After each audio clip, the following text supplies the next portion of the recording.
Meister Eckhart said, God only asks that you get out of God's way and let God be God in you. If that were only so easy. If our internal world could be in such solidarity with all its different parts, working together so that we can just emanate God's goodness, that would be amazing. And that is the work of healing your soul. Healing your soul integrates the wisdom of contemplative spirituality with the psychological approach of internal family systems, or IFS. The Ministry of Healing Your Soul invites and seeks out fellow travelers who seek growth, healing, and a greater connection to God. The purpose of this brief video is to give you an overview of this model and invite you on the healing journey. Let me begin by showing you a map of the soul. And as you will see, there are 4 different aspects in this map.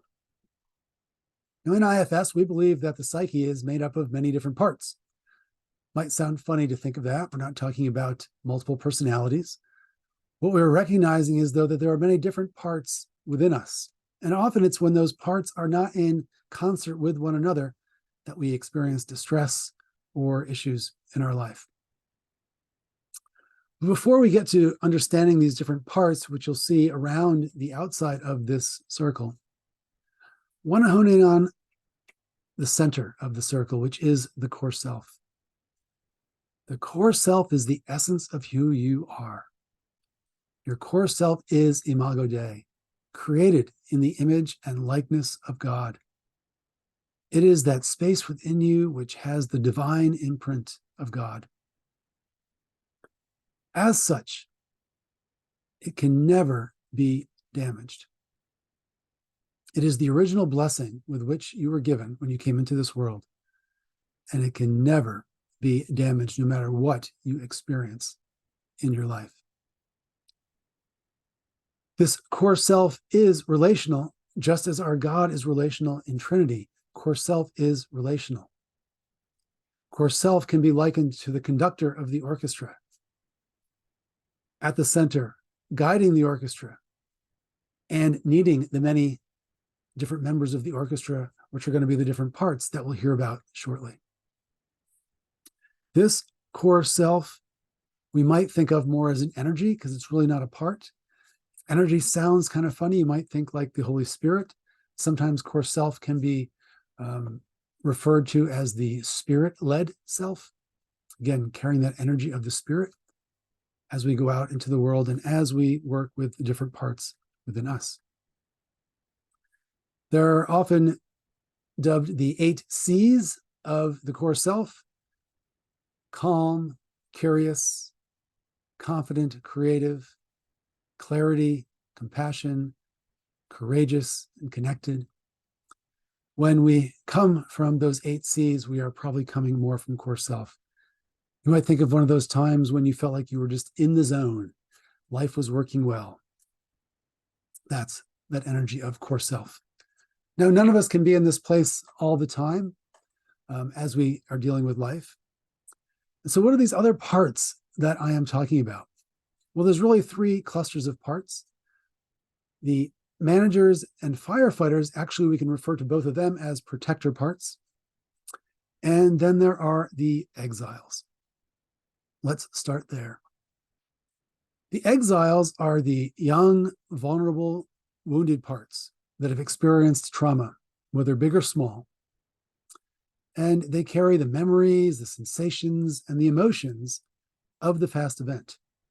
And they're stuck. They're trapped there in the body. So those exiles will carry a very great burden. They're rejected, wounded, traumatized parts that can be hidden in our system. That's why they have to be exiled, because they are seen as threatening to other parts in the psyche. Other models might refer to these exiles as the wounded child or the wounded self.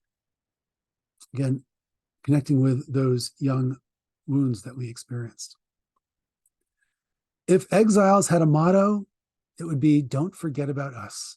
Right? They want to be seen.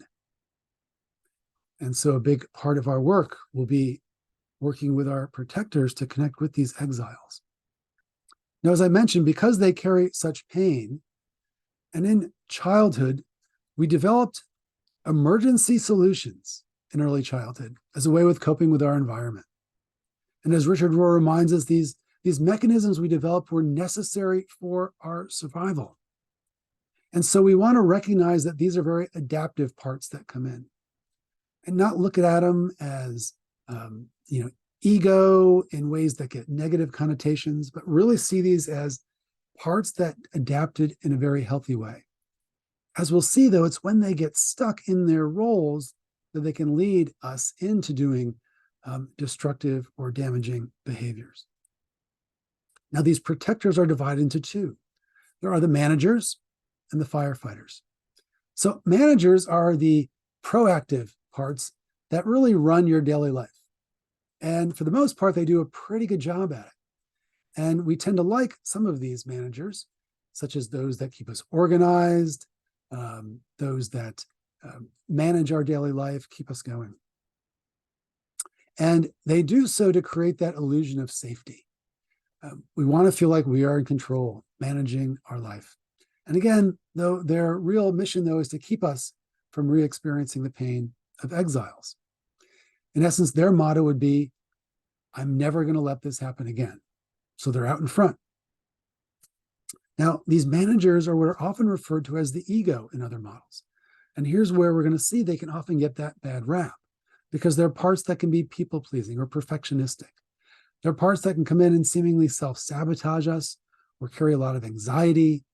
They'll lead us to procrastinate. All of these things that we might first look at and say we want to get rid of these parts of us. But the invitation, as we'll see, is actually going to be to embrace these parts to help them release those burdens. We often become blended with these parts. We think they are us. And just because we think they are doesn't make them so. They're actually just manager parts of us. Now, as I mentioned, the managers come in a very proactive way, in contrast to these firefighters. Firefighters are the reactive parts that spring into action, and they do so once the pain of an exile emerges forth. So we re-experience some pain, and they become very active, reactive, sort of like the 911 system in the body, that fight or flight that comes in when things hit too close to home. Their motto would be, when all else fails, because they come in and they don't care about any of the damage that happens in their wake if they can get us out of that pain. Anger, rage, addictions would all fall under the category of firefighters. Even panic attacks, suicidal thoughts, all firefighters. And again, we might think, gosh, aren't these things we want to get rid of? No, when we embrace the part is not the behavior it does.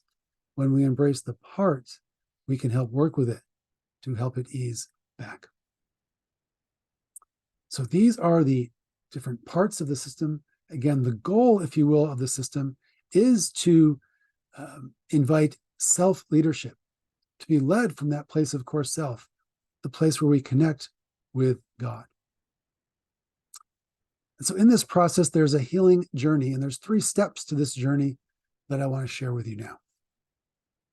Those 3 steps are to turn toward, to be with, and to invite love. Let me break them down for you. And let me first say that the way that Jesus responded to those who were exiled in the world, right, the outcasts, the lepers, the sinners, this very way that he did is the model for what we're inviting to do inward to those parts of ourselves. First, to turn towards them. It's like taking a U-turn. And here we're talking about is perhaps connecting with this part and finding it in our body, because these parts live in our body and they'll carry that energy as well. So we're first invited to turn towards the part, connect with it there in the body. And remember, there are no bad parts, only good parts that can get stuck in some bad roles. Secondly, once we turn toward the part we want to be with, again, think of Jesus encountering someone who really sought his healing, right? He just was there and he was with them. And when we are with a part, we have no agenda for the part. Our agenda is to be with the part and to get to know it, to learn about it, how its role came into be, how it might feel trapped, how it's been with us for a very long time. We'll get to learn how it first came on board, typically at younger ages or in response to some trauma or wound that was experienced. So as we are being with the part, we're helping it feel more at ease. And then we invite love. Love is through the curiosity, the compassion from core self to connect with a part and inviting and bringing love to this part so that it can unburden from its difficult role that it's in. And often when parts unburden, then there's more cohesion within the core self, or within the whole soul, within the whole psyche. And so that we can feel more at peace, more at ease, and both within ourselves and in our relationships with others. So in this very brief overview, to understand our goal, if you will, really the goal of religion, to learn how to be led more from core self, the place we connect with God, to work with all our parts, getting to know them in a way that is loving and compassionate, and inviting the healing that they need. So I thank you and invite you on this journey.